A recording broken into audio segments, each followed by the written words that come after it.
মায়ের থেকে ধন সম্পদের হক পাবে না। বেনামাজি যখন মুরতাদ, তাহলে মক্কায় প্রবেশ করা জায়েজ নয়। আর আজ অসংখ্য বেনামাজি হজে যায়, উমরায় যায়। বেনামাজি হজে চলে এসছে, পয়সা আছে হজে চলে এসছে, বেনামাজি উমরায় যায়, ঘন ঘন উমরায় যায়, কবুল হবে না, কিছুই কবুল হবে না। বরং এইরকম বেনামাজির মক্কা মদিনা যাওয়াই জায়েজ নয়। আল্লাহ পাক রব্বুল আলামিন কোরআনে কারীমে বললেন, ইন্নামাল মুশরিকুনা নাজাস, মুশরিক হচ্ছে নাপাক। ফালা ইয়াকরাবুল মসজিদাল হারামা বাদা আমিহিম হাযা, সুতরাং মসজিদে হারামের নিকটবর্তী যাতে এই বছরের পরে আর না হয়। আর এর আগে উল্লেখ করেছি যে মুশরিক, কাফের, বেনামাজি সমান অপরাধী, সমান অপরাধী। সুতরাং ইমাম ইবনে ইসহাক রাহমাতুল্লাহ আলাইহি এই আয়াত দিয়ে দলিল পেশ করে বলেছেন যে মুশরিকের মতোই অবস্থা হচ্ছে বেনামাজির। বেনামাজি অধিকার রাখে না মক্কায় প্রবেশের। বেনামাজির জবাই করা পশু, গরু, ছাগল, মুরগ, মুরগি, হাঁস জবাই করেছে, খাওয়া জায়েজ নয়। এবং এই ক্ষেত্রে সতর্কতা অবলম্বন করবেন। কোন আত্মীয় বাড়ি গেছেন, বেনামাজি, খেতে হবে বলে আমি জবাই করে দেবো, যতটুকু করতে পারবেন কমপক্ষে এতটুকু করেন। বেনামাজির জবাই করা খাওয়া জায়েজ নয়, কারণ কুফরির অবস্থায় কেউ যদি জবাই করে তার খাওয়া জায়েজ নয়। বেনামাজির জানাজা পড়া জায়েজ নয়। 5 নম্বর হচ্ছে লা ইয়াজুজু সালাতুল জানাজা, বেনামাজির জানাজার নামাজ পড়া জায়েজ নয়। তাহলে ইমাম ইবনে হাসান কি বলছেন? বেনামাজিকে নিয়ে গিয়ে এমনি পুঁতে দিতে হবে, এমনি নিয়ে গিয়ে মাটিতে পুঁতে দিতে হবে। 6 নম্বরে হচ্ছে বেনামাজিকে মেয়ে দেওয়া বা বোন দেওয়া, কোন মুসলিম নামাজি মেয়ের সাথে বিবাহ দেওয়া জায়েজ নয়। আর যদি বিবাহ আগে হয়ে গিয়ে থাকে, নামাজ পড়বো আদা করে, অথবা নামাজ পড়তো, নামাজ ছেড়ে দিয়েছে, তাহলে মেয়েকে ছাড়িয়ে নিতে হবে তার কাছ থেকে, বোনকে তার কাছ থেকে ছাড়িয়ে নিতে হবে। কারণ মুশরিক কাফেরের কাছে কোনো মুসলিম নারীকে, মেয়েকে রাখা জায়েজ নয়। এই 6টি পার্থিব বিধান কথা উল্লেখ করেছেন ইমাম ইবনে উসাইমিন রাহমাতুল্লাহ আলাইহি। নামাজ তাকের বিধানের শেষ দিকে পাবেন। আখিরাতে আল্লাহ পাক রব্বুল কঠোর শাস্তি রয়েছে, চিরকালের জাহান্নাম। এবং আরো বেশ কিছু শাস্তির কথা উল্লেখ করেছেন আল্লাহ পাক রব্বুল কোরআনে কারীমে, নবী করিম সাল্লাল্লাহু আলাইহি ওয়াসাল্লামের হাদিসে রয়েছে, সেগুলি উল্লেখ করেছেন ইমাম ইবনে উসাইমিন রাহমাতুল্লাহ আলাইহি এই নামাজ তাকের বিধানে। তার একটি হচ্ছে যে কাল কিয়ামতে হাসরের মাঠে ফেরেশতাগণ বেনামাজিকে মার দিবে, চরম মার দিবে হাসরের মাঠে। ওয়ালাউ তারা ইয ইয়াতাওয়াফাল্লাযিনা কাফারুল মালায়েকাতু ইয়াদরিবুনা ওয়ুজুহাহুম ওয়া আদবারাহুম, ফেরেশতাগণ বেনামাজি কাফের যারা দিন থেকে বেরিয়ে গেছে নামাজ ছেড়ে, এবং অন্যান্য কাফের যারা, তাদের মুখে মার দিবে এবং পিঠে মার দিবে। ইয়াদরিবুনা ওয়ুজুহাহুম ওয়া আদবারাহুম, পাছায়ও মার দিবে, পিঠে মার দিবে, আর মুখমণ্ডলেও মার দিবে। আল্লাহ পাক ইরশাদ করেছেন। এবং তারা চিরকাল জাহান্নামে থাকবে। আল্লাহ পাক রব্বুল আলামিন ইরশাদ করেছেন সূরা আহজাবে, ইন্নাল্লাহা লা'নাল কাফিরিনা ওয়া আ'আদ্দা লাহুম সাঈরা, আল্লাহ পাক কাফেরদের উপর অভিসম্পাত করেছেন এবং তাদের জন্য সাঈর, উত্তপ্ত জাহান্নাম তৈরি করে রেখেছেন।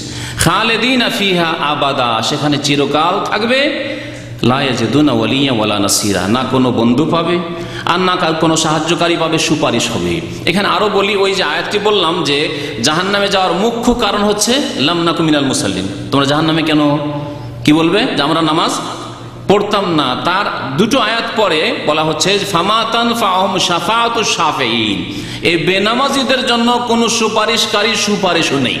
সুতরাং বেনামাজিদেরকে বলবো যে কথা ভাববেন না যে আমার জন্য সুপারিশ হবে, নবী করিম সাল্লাল্লাহু আলাইহি সাল্লামের সুপারিশ হবে না, কোন আম্বিয়ার সুপারিশ হবে। এমন কি আমি গত সপ্তাহে একজনের কথা শুনলাম যে বেনামাজি, এখানে আছে বেনামাজি, আর তার ছেলেকে হাফেজ করেছে, জাহেল বেনামাজি হাফেজ করেছেন। উদ্দেশ্য কি? বলছে উদ্দেশ্য ওই যে জাল হাদিস শুনে আছে যে 10 জন লোক বংশ থেকে নিয়ে যাবে জাহান্নাম থেকে উঠিয়ে, কোথায়? জান্নাতে। আল্লাহ পাক কোরআনে কি বলছেন? বেনামাজির ক্ষেত্রে ফামা তানফাহুম শাফাআতুশ শাফিঈন, কোন সুপারিশকারীর সুপারিশ কাজ, হাফেজের সুপারিশ তো দূরের কথা, রাসূলুল্লাহ সাল্লাল্লাহু আলাইহি ওয়াসাল্লামের সুপারিশও হবে না বেনামাজির জন্য। সুপারিশ হবে চোরের জন্য, সুপারিশ হবে ডাকাতের জন্য, সুপারিশ হবে জুয়া খেলেছে, মদ খেয়েছে, এইরকম ফাঁসে, কিন্তু নামাজি, কিন্তু 5 ওয়াক্ত নামাজি। এবার আমাদের দেশের মতো নয়, আমাদের দেশে তো যে জুয়া খেলেও নামাজি হয় না, হ্যাঁ, যে মদ খেয়েও নামাজি হয় না, হ্যাঁ, চোর ডাকাত কোনোদিন নামাজি দেখা যায়নি আমাদের দেশে, ওদের জন্য নয়, বেনামাজি শেষ ওখান থেকে। তো তারপরে আল্লাহ পাক রব্বুল আলামিন একটি দরজা, প্রশস্ত দরজা খুলে রেখেছেন। এই দরজার কথা দিয়ে আমার আলোচনা শেষ করছি। সেই দরজার নাম কি? একটি দরজা আল্লাহ পাক রব্বুল খুলে রেখেছেন, সেই দরজা এখনো বেনামাজিদের সামনে খোলা আছে। তওবার দরজা, তওবার দরজা খোলা আছে। কখন বন্ধ হবে? হ্যাঁ, সূর্য পশ্চিম দিকে উঠার অপেক্ষা করবেন যে কিয়ামত হোক, ওটা তো দূরে আছে। একটা হচ্ছে যে সূর্য যেদিন পশ্চিম দিক থেকে উঠে যাবে সেদিন দরজা বন্ধ, সবার জন্য বন্ধ হয়ে যাবে। আর প্রত্যেক মানুষের নিজ নিজ তওবার দরজা বন্ধ হবে কখন? যখন মৃত্যুর অবস্থাকে অবলোকন করে নেবে, আযাবের ফেরেশতা দেখে নিয়েছে, মৃত্যু মুহূর্তে পৌঁছে গেছে। নবী করিম সাল্লাল্লাহু আলাইহি ওয়াসাল্লাম বলেছেন, ইউকবালু তাওবাতুল আবদে মা লাম ইউগারগির, যতক্ষণ পর্যন্ত মৃত্যুর গড়গড়া, এইখানে ইজা বালাগাতিল হুলকুম, কণ্ঠনালীতে এখন আত্মা পৌঁছে গেছে, আর আযাবের ফেরেশতাদেরকে দেখে নিয়েছে, ধমক দিচ্ছে, উখরুজি আইয়াতুহান নাফসুল খাবিসা, হে খবিস আত্মা বের হও, বের হও ইলা গাযাবিল্লাহ, আল্লাহর গজবের জন্য। এই অবস্থা যখন দেখে নেবে তখন তওবা করবে, তখন তওবা কবুল হবে না। এই অবস্থায় ফেরাউনও তওবা করেছিল।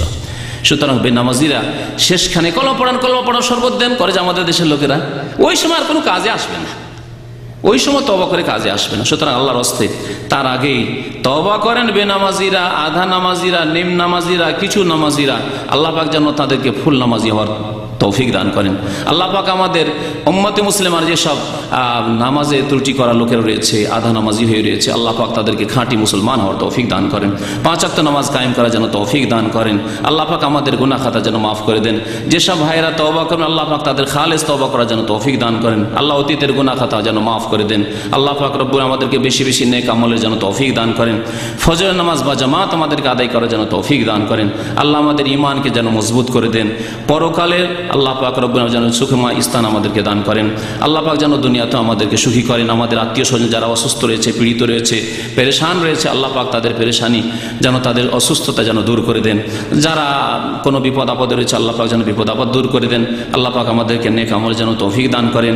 আমাদের ভাইদেরকে, যেসব ভাইয়েরা দিনের দাওয়াতের কাজ করছেন আল্লাহ পাক তাদের দাওয়াতে যেন বরকত দান করেন।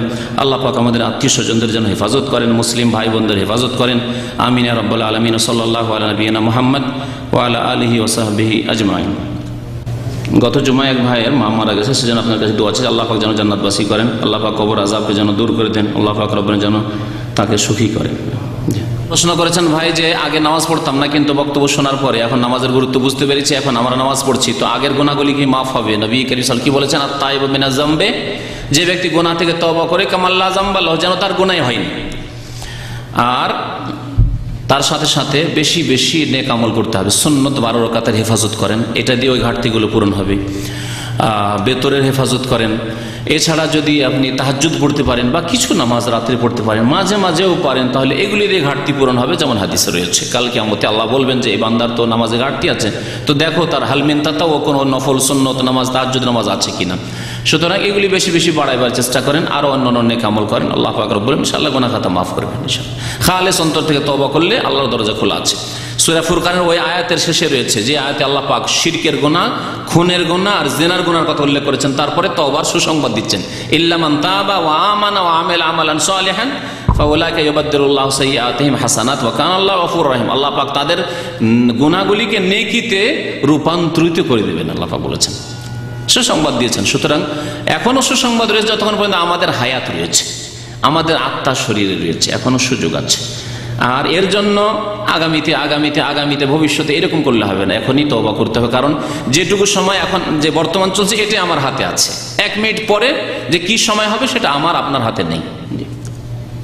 একবার বলছেন যে অনেকে আছে সৌদি ইমামের পিছনে নামাজ পড়েন, তাদের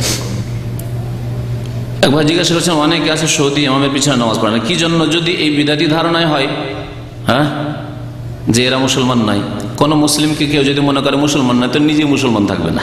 নবী কারীম সাল্লাল্লাহু আলাইহি ওয়াসাল্লাম বলেছেন কেউ যদি কোনো মুসলিমকে বলে যে তুমি মুসলমান নাও, কাফের, তাহলে 2 জনের একজন কাফের অবশ্যই হবে। ফাকাদ বাআ বিহি আহাদুহুমা, 2 জনের এক অবশ্যই কাফের হবে। সুতরাং মুসলিমকে সবসময় কথা বললে চিন্তা করে দলিল সহ কথা বলে।